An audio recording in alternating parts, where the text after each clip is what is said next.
Okay, so my question of the day has to do with what we're going to be talking about this episode. Okay. We've been to Disney World several times. We have. We have plans in our future to go to Disney parks, other places in the globe. Yes. But for the number of times that we have been to Disney World or on a Disney cruise ship or anything like that, what has been your favorite bite that you would like to try to recreate at home? Ooh, that's a good question. Okay, I have my answer. Okay. And it's something that we've had recreated for us at home. But not by us. For us, but not by us. Okay. And that is the chocolate souffle from Palo. Yes. I was thinking the exact same thing. That is like, my sister-in-law made that for us several years ago, and it turned out so good with that vanilla sauce and the souffle.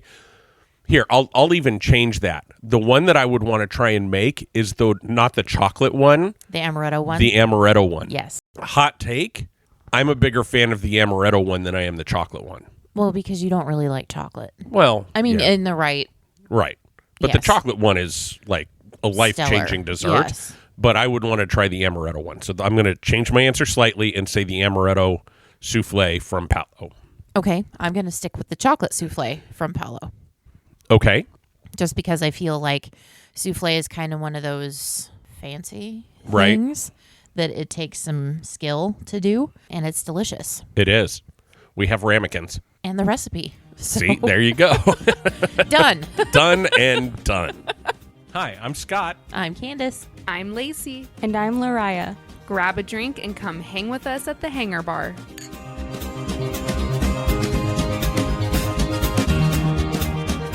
All right, welcome back to the Hangar Bar, everyone. You are with Scott and Candice today. And today's episode is going to be a little bit different than what we most often do. Last week was the beginning of the college football season. Yes. And so we're getting into that fall season kind of thing, which also leads to fall foods and things like that. And what one of my favorite things to do on a football Saturday is to make a great big crock pot full of chili and just let it cook all day and then have that while we're watching football in the evening. And one of my favorite things in the fall is to let her do that. I'm just saying. Several years ago, I found, and this should come as no surprise to anyone, a recipe for Walt Disney's own chili and beans. I do have quite a collection of Disney cookbooks, which, again, should be a surprise to no one. I don't even think I would call it a collection, Candice. I would call it a library. Okay. All right. I'll go with that. At some point, you get so many that you can no longer call it a collection. Okay. Obsession? I think just library. Library. Obsession has negative connotations. Cookbooks should not come with negative connotations. Even if I can safely say that a cookbook is my favorite genre of book to read. Still not negative. Okay. All right. Well, be that as it may. You have a library of Disney cookbooks. I do. And cookbooks in general. Yes. Yes. But anyway, the chili recipe that I have and have used since I found it is located in the cookbook called Cooking with Mickey and the Disney Chefs. And it is straight from Disneyland. The chili is this Yes. recipe? Mm-hmm. Okay. So the cookbook, let's talk about the cookbook for just a minute. Okay. It has recipes from all over, right? It's broken down into Cruise Line, Disneyland, Disney World. Yes. Are there foreign parks, or does this book predate that? This predates that. Okay. But it's a fantastic cookbook. We've actually cooked several recipes out of this book. Yeah, like the Mickey's breakfast pizza that I usually make for New Year's is out of here. Your breakfast, the breakfast potatoes. Yes. Is out of that book. Yes. Yeah. So it's a good one, and I love this recipe very much. The thing that I appreciate most about this recipe for chili specifically is that it taught me that some things that you don't really think would be in chili make chili better. Okay, explain. Okay, so this recipe calls for celery. Okay. Which you wouldn't normally think of in chili, but it just adds a brightness and a freshness that I don't think that you get without it. Right. And it's not like the celery stays crunchy. No, it cooks down because Right. we cook it all day, and I usually dice it fine enough so that it's hard to tell what it is. Right. Because I cut that and the onions about the same size. Yeah. So, yeah. Okay. And then also there is some different spices that are suggested that I wouldn't normally put in chili either. But ever since I've started doing this, I can't not do it Right. because of this recipe. Right. What are those spices?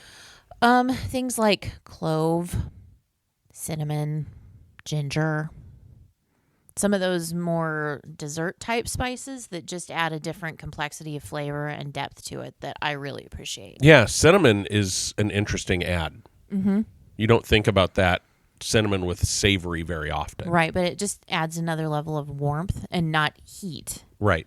And do you use, does it just cook with like a cinnamon stick? Or are you using like ground cinnamon? Ground cinnamon. Okay. Mm-hmm. Cool. Yep. And like the thing that I appreciate most about cooking is that you can kind of make it what you want it to be. Right. Whereas with baking, that there's more science, and so you need to stick true to the recipe. But I've modified this recipe sometimes to make it a little more of my own. Like sometimes rather than a typical tomato base for chili, I'll use like roasted red pepper soup, which is delicious. So it just kind of depends, and you can kind of make what you want out of it. This recipe does call for dry pinto beans that you have to soak overnight and all the other things, but I just use dark red kidney beans out of a can, and it's easier. So like I encourage you, if you're into cooking at all, that you kind of branch out and take some chances, because you develop things that become quote unquote yours. Right. And then it's like, can you make your whatever it is again?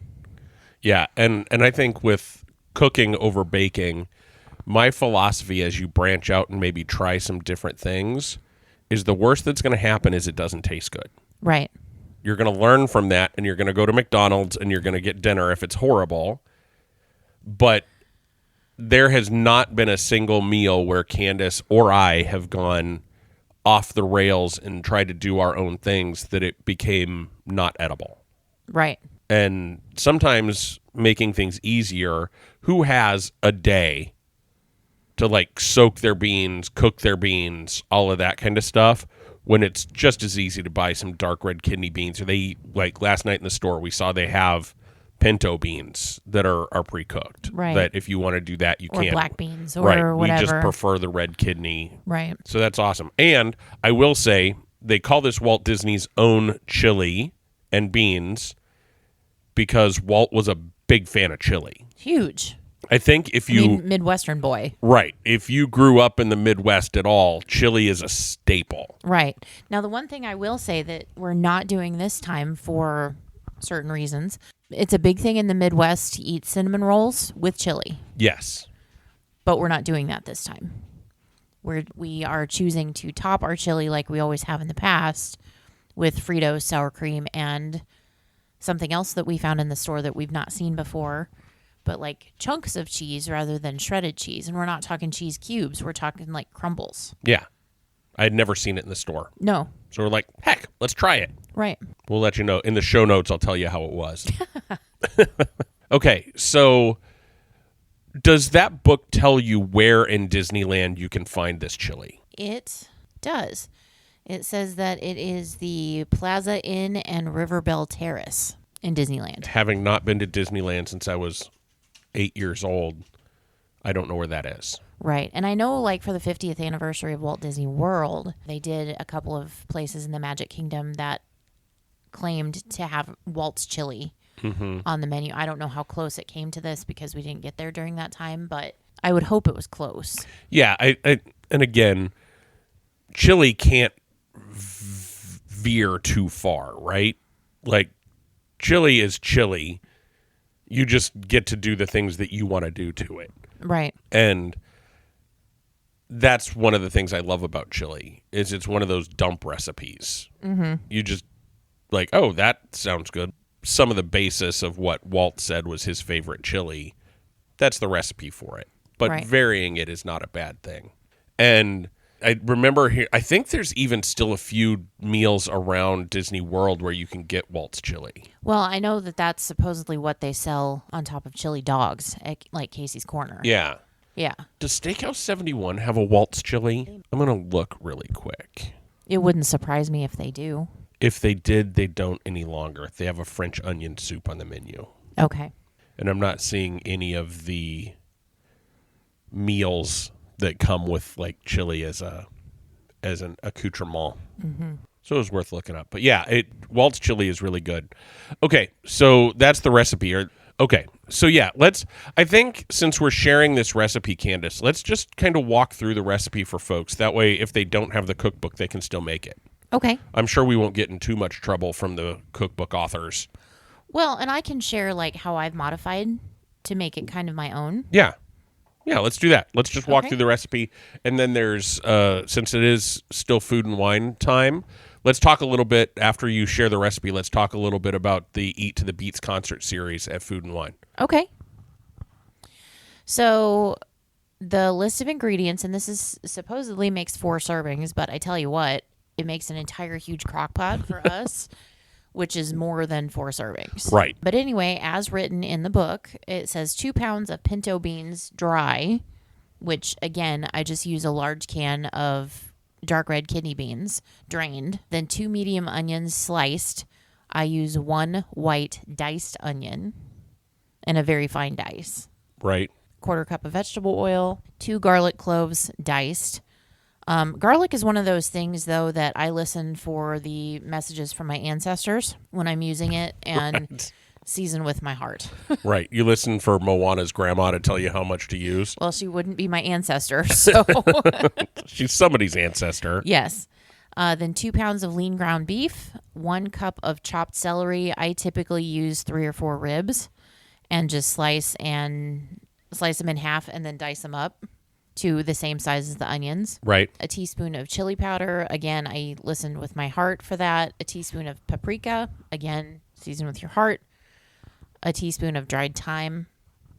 It's a seasoning. So then it says 1 can of, a 28-ounce can of chopped tomatoes, salt, and freshly ground pepper to taste. Okay. So there is no like soup base to this at all, but I have typically used either tomato or roasted red pepper soup as the base, just to make it a little soupier. Right. So if you don't do it with the soup base, it just is a really thick chili. It's chunky. Yeah. Like, yes. It doesn't have that soup feel to it. It's more, which would make it better for hot dogs, make it better Right. for, and some people just like to eat really thick chili like that too. I mean, I like chili, but I like a little bit of little bit of soupiness. balance is good. Yeah. Balance is good. And if you add the soupiness, that also means probably increase the spices and that kind of thing, because you'll have to, Right. there's more volume, that kind of thing. Yes. So the instructions say to wash and sort the beans and soak overnight in cold water, which, no. Who has time for that? I mean, honestly, if that's one of those things that I didn't have an option to go buy a can of beans instead of doing all of that, it's something I wouldn't do. Right, right. We are not Juilliard trained chefs. We're not going to notice the difference between fresh beans that we soaked and things that we buy. Right. And if you wanted to stay truer to the recipe, you could do the pinto beans in a can Right. rather than kidney beans, but my family has always used kidney beans in chili, so it's just a thing. Yep. Then drain beans and place in a 2-quart saucepan, add fresh water and cover by 2 inches, add sliced onion and simmer 2 hours until tender. No, not doing all that. Who has time for all that? So then you heat oil in a large pan and saute your garlic. Add the beef and celery and cook until lightly browned. So the way that we would do it is add the garlic, saute that, then the onions and the celery, saute that, and then the beef. And after every round, you dump into the crock pot, so it just becomes a layered thing. Then brown up your beef, and then once that's added to the crock pot, then add the canned tomatoes, then the soup on top of that, the beans, all the spices, stir it up, and turn it on low, and just let it cook until you're ready to eat. Yep. And pro tip, make sure you have leftovers, because they're better the next day. Absolutely, they are. Like once all those flavors get together. Mm-hmm. And here's another pro tip. We're not doing this today, but we have in our freezer some leftover chili from last year. You can use that as the base to start your chili to bring some of that melded together flavor together. As long as you don't vary too far from the recipe that you used previously, that's a great way to start your chili and add some really good depth of flavor. Okay, so then after that, it says for more spicy chili, add 1/8 of a teaspoon of each coriander, turmeric, chili seeds, fennel seeds, cinnamon, and ground ginger. And you can also add dried hot pepper to taste. I don't really like spicy chili, like hot spicy. I like it to have good flavor. Yeah, and with hot sauce, for me, you have to be careful how much you add, like dried pepper, like crushed red pepper. If you use the right amount, it's not spicy. And it just adds some richness and like this hint of, ooh, what's that fruitiness that's there? If you use too much, it goes spicy really quick. Yeah, and I can't eat this. Right. Yeah. That's why, like I said hot sauce, like a couple shots of Tabasco or a couple shots of Cholula. Cholula. Yeah, that. Just like Tiana says, just throw a couple shots of Tabasco in there and it'll be the bee's knees. It doesn't add too much spice. It just adds that richness and that fruitiness and that just hint of something different that I don't mind. But you can also do that in your own bowl if you are dealing with people that are averse to spice at all. Absolutely. You can just take a couple shots of hot sauce and put it in your own bowl. Yes. And then just adds that for yours. Yep. I may do that tonight when we're eating. You might. See, good ideas when we just sit down and talk. Yes. Okay, so is that it for the recipe? Okay. That's it. Let us know. Come out to our social media and let us know if you try this recipe. Let us know what modifications you made, what you thought of the recipe. It's delicious, and I think you'll have a good time making it. And just know that when you make it, you have a connection to Walt. One of Walt's favorite foods was chili. And I think there is an interesting little side note here. It says what to drink. So there's pairing suggestions with it. And it says an ice cold beer goes best with this chili. Nice. Beer and chili are like a match made in heaven, just like beer and cinnamon rolls. Beer and cinnamon rolls? Chili and cinnamon rolls. And chili and cinnamon rolls. Beer goes with everything. I don't know that I could do beer and cinnamon rolls. No. Okay, so before we wrap up this episode, today's going to be a little bit shorter of an episode just because our intention was just to share how we're connecting to Disney. But let's talk a little bit about food and wine. The last 2 weeks ago, we released the second of our food and wine menus. Was there any chili? Only on one of the hot dogs in the American Pavilion. That's right. And I wonder if that's Walt's chili that they're I using. don't know. So let's talk a little bit about one of the things that happens at the Food and Wine Festival if you're planning on going or dreaming about maybe going in the future. One of the things Disney does at Epcot during the Food and Wine Festival is what they call the Eat to the Beat concert series. In our episode about the Food and Wine, we mentioned it just briefly. But let's talk a little bit about some of the bands that are going to be there. Okay. So this episode is going to release on what's the Monday? Wednesday is the 11th, 12th, 13th, 14th, on the 16th. Quick editor's note, we did not release this episode on the 16th. I had my math wrong and the number of episodes we had in the background off. So you probably knew that because you're not listening to this on the 16th. Thank you. I think instead of going through all the bands, just we'll mention a couple different things. That before this episode released, a couple of bands that you may have heard of, like the first band to open up the Eat to the Beats festival was Sugar Ray. Oh, wow. Okay. So like a lot of these bands are Gen Xers are going to be like, it's worth buying a ticket to Epcot to go see these people perform. Another one, Hoobastank, played September 6th and 7th. I don't know who Yellow Card is. The Hooligans are playing September 10th and 12th. Tiffany is playing September 13th and 14th. Wow. I think we're alone now. Oh, thank you for that. And then I remember us talking about this because there's a band in here that I think when this episode releases, their second performance will be tonight, if you're listening to this on the day we release. Mercy Me. They were at I think, Food and Wine last year, because I remember talking about it and how potentially divisive that could be. Yeah. No, it wasn't Mercy Me. It was Casting Crowns. Oh, that's right. So very similar vein, same conversation. It's interesting to me that they're bringing in what is traditionally known as a Christian rock group Right.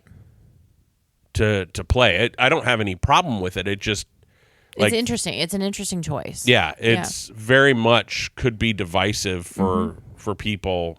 And Disney usually tries to be all things to all people and not do anything that could be that divisive. But I guess it's one of those things, if you don't want to go see that band, You just keep walking. you just keep walking. Yeah. And go to the next food booth and get another drink. And go watch some entertainment in another country. Yep. Not the big stage that's there by the America Pavilion. Yep. So September 17th and 19th, Foreigner's Journey is playing, which is a Foreigner and Journey cover band. Which that would be good. Yes. And I don't know, would you look up really quickly if Foreigner's Journey has any of the original band members in it, or if it's just truly a cover band? I will. Okay, no. The only thing it says is that they feature Rudy Cardenas from American Idol. Okay, so yeah, it's not Foreigner or Journey, No. or a mix of the two bands. Okay, that's cool. Thank you for looking that up. You're welcome. So September 20th and 21st, Sheila E. Okay. is going to be playing. September 22nd and 23rd, The Wanted. Okay. I don't know who they are. I don't think I've heard of them. September 24th to the 26th, it's either Dian or Diane Diaz. It's Dian Diaz. September 27th, Louis Figueroa. Don't know who that is. Then September 28th and 29th is Maui Ricky. MAU space Y space Ricky. Another band I've not heard of. September 30th, Jesse and Joy. All right. So they make it actually sound like another band that I didn't mention is maybe a name folks know. Yellow Card. They are playing September 8th and 9th. So yeah, I think that is... And then I think actually Boys to Men is supposed to be there later this year. Yeah, let me look. That was just for September. Let me look at the rest. Okay, so then, yeah, let's move into October. October 1st through the 3rd is Latin Ambition. October 4th and the 5th is Aloe Black. Ooh. Again, your Gen X millennial heart will jump for joy. October 6th and 7th, Joey Fatone and Friends. And then October 8th through the 10th, Funkified. That would be a fun concert. I don't even know who they are, but like when you start talking funk, that would be a fun concert to go see. October 11th and 12th, We Are the Kings. October 13th and 14th, Switchfoot. I've heard of them, I think. I don't know that I would be able to call out. Listeners, you'll find out about me. I love music. I'm horrible at identifying who sings what. And we've played games in some of our friends' houses where we just call out band names and songs. And I know most of the songs, but knowing who sings them, when they were released, I'm horrible at that. It's just not good. So then October 15th to the 17th, Gilly and the Girl Band. Okay. October 18th and 19th, David Archuleta. He was an American Idol person Yes. too, right? Mm-hmm. Ooh. October 20th and 21st, Billy Ocean. Okay. October 22nd to the 24th, Hayfire. Again, your 6th grade girl heart is going to go absolutely nuts. October 25th to the 28th, Hanson is playing. I was never a Hanson girl. No. You are probably the only girl of that age that didn't fall in love with the boys of Hanson. But it follows my trend. That's true. They're not my type. That's true. October 29th to the 31st, Evolution Motown. That would be a good concert. That would be a good one.